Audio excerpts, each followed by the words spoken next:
Today we have the 2022 Ford Kuga.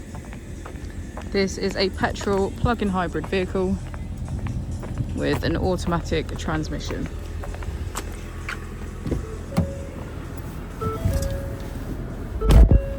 To the left of our steering wheel we have cruise control as a feature, and on the right we have voice control.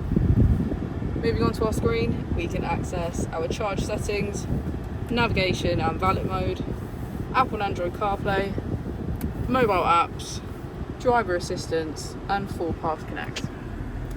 If we put the vehicle into reverse, you can see that it comes with a parking camera with front and rear parking sensors. Just below we have our AC with heated seats on either side, as well as our heated steering wheel.